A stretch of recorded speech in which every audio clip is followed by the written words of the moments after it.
राहुल और जडेजा की वापसी ने इन तीन खिलाड़ियों के लिए खतरे की घंटी बजाई।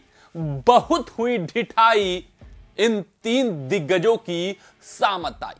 तो भैया आप सभी को पता है कि जो 5 मैचों की टेस्ट श्रृंखला भारतीय टीम की इंग्लैंड के साथ चल रही है, उसके 2 मुकाबले समाप्त हो गए और आखिरी 3 मुकाबलों के लिए भारतीय टीम के स्क्वाड का ऐलान या तो 8 फरवरी यानी आज हो जाएगा या फिर कल 9 फरवरी को हो जाएगा।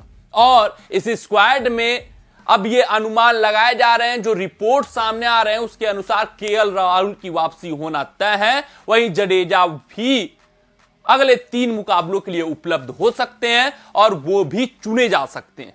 अगर ऐसा होता है, राहुल और जडेजा की वापसी होती है, तो भैया 3 दिग्गज खिलाड़ियों के लिए खतरे की घंटी बज चुकी है। अभी तक जो ढिठाई हो रही थी टीम मैनेजमेंट द्वारा, कप्तान रोहित द्वारा, वो बहुत ढिठाई हो चुकी।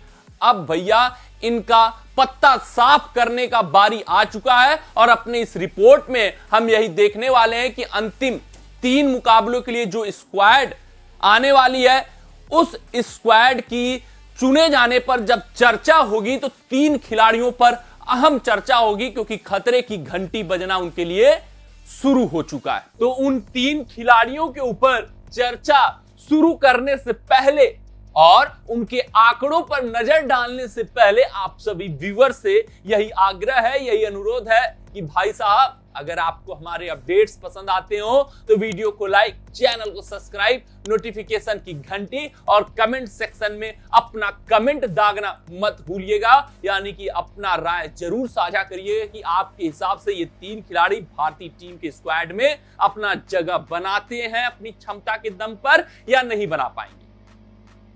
तो आपका ज्यादा हम समय नहीं लेंगे, वीडियो में आगे बढ़ते हैं और सबसे पहले सबसे बड़े खिलाड़ी के ऊपर नजर डाल लेते हैं। उनका नाम है भैया श्रेयस अय्यर। जब भारतीय सरजमी पर श्रृंखला शुरू हुआ था तो भारतीय कप्तान, भारतीय कोच, भारतीय सिलेक्शन कमेटी का यही मानना था कि चाहे हम विदेशी दौरे की बात कर लें, वहां पर अय्यर चले चाहे ना चले उससे फर्क नहीं पड़ता, लेकिन हम श्रेयस अय्यर को भारतीय सरजमी पर जरूर मौका देंगे, क्योंकि भारतीय कप्तान के अनुसार, भारतीय कोच के अनुसार, भारतीय सिलेक्शन कमेटी के अनुसार भैया श्रेयस अय्यर से बड़ा स्पिन का बल्लेबाज इस वक्त भारतीय टीम में नहीं है।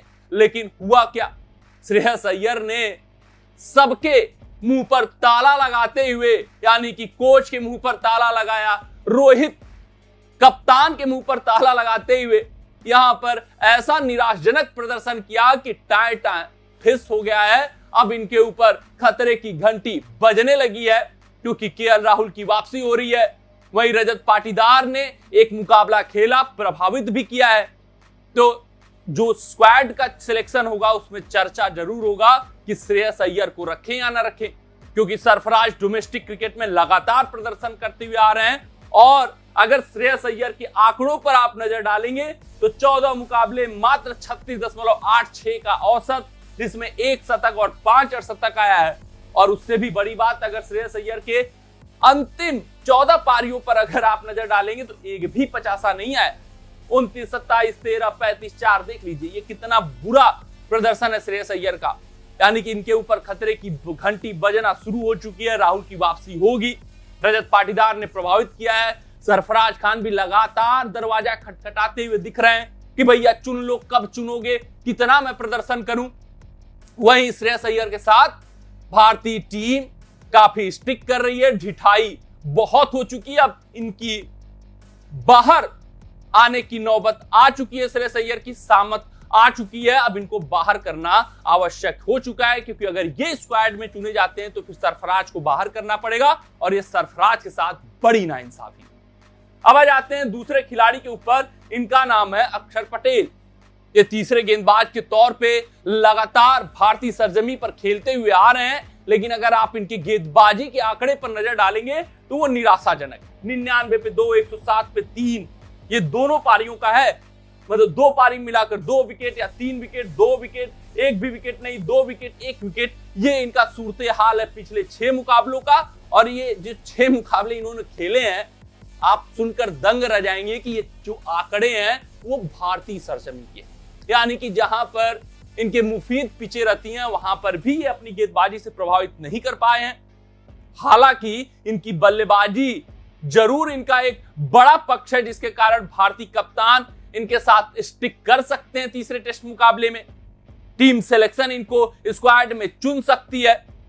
उसके अलावा अगर हम बात करें तो कोच का भी ये भरोसा जीत सकते हैं, सिर्फ किसके दम पर? अपनी बल्लेबाजी के दम। तो भैया अक्षर पटेल का बल्लेबाजी पक्ष जरूर इनको बचाते हुए दिख रहा है, लेकिन इनकी जो गेंदबाजी है, जो उनका प्रमुख हथियार है, उसका बेड़ा गर्क हो चुका है और इनको खूब अटैक किया जा रहा है इंग्लैंड के बल्लेबाजों द्वारा, जिसके कारण भैया सोच में तो जरूर भारतीय कप्तान और कोच पड़ गए कि कहीं अक्षर की जगह हमने कुलदीप को अपनी टीम में रख लिया तो हमारी स्पिन गेंदबाजी मजबूत हो जाएगी।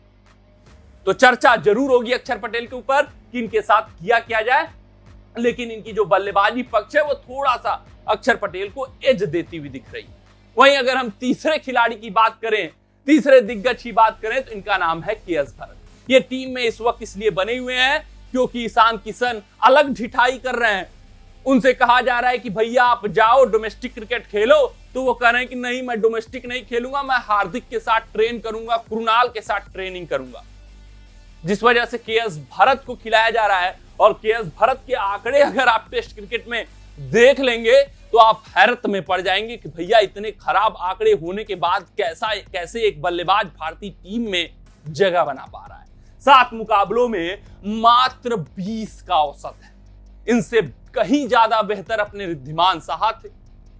और ऋषभ पंत की बात ही अलग है, टेस्ट क्रिकेट में तो उन्होंने अलग ही माहौल बनाकर रखा हुआ है, लेकिन साहा भी के.एस. भरत से बेहतर खेलते थे। के.एस. भरत की विकेट कीपिंग स्किल जो है वो थोड़ा सा इनके पक्ष में जा रही है, नहीं तो फिर ध्रुव जोरेल जैसे बल्लेबाज को मौका मिल सकता है तीसरे टेस्ट में, और मौका देने में कोई बुराई या हर्ज भी नहीं है, क्योंकि अगर आपका मात्र 20 का औसत है तो आपसे कहीं बेहतर ध्रुव जोरेल साबित हो सकते हैं। अटैकिंग शॉट खेलते हैं और बैच बॉल का कड़ा जवाब दे सकते हैं जिस नंबर पे इनकी बल्लेबाजी आती है। तो भैया के.एस. भरत ने अपने बल्ले से निराश किया है, लेकिन कोच राहुल द्रविड़ का मानना है कि उनके विकेट कीपिंग स्किल से सभी खिलाड़ी, सब कप्तान और कोच यानी कि खुद राहुल द्रविड़ काफी संतुष्ट हैं, और वो मान रहे हैं कि भैया आगे आने वाले मुकाबलों में अपने बल्लेबाजी में के.एस. भरत सुधार भी करते हुए नजर आएंगे। यानी कि के.एस. भरत स्क्वाड में जगह तो जरूर बना लेंगे, लेकिन खतरे की घंटी इनके लिए भी बज रही है कि भाई साहब भरत भैया, अगर आप नहीं सही खेलेंगे तो अगले मुकाबलों से आपकी छुट्टी हो सकती है और ध्रुव जोरेल जैसा जो युवा बल्लेबाज बेंच पर बैठा है उसको भी मौका दिया जा सकता है, क्योंकि मौका देने में हर्ज नहीं है।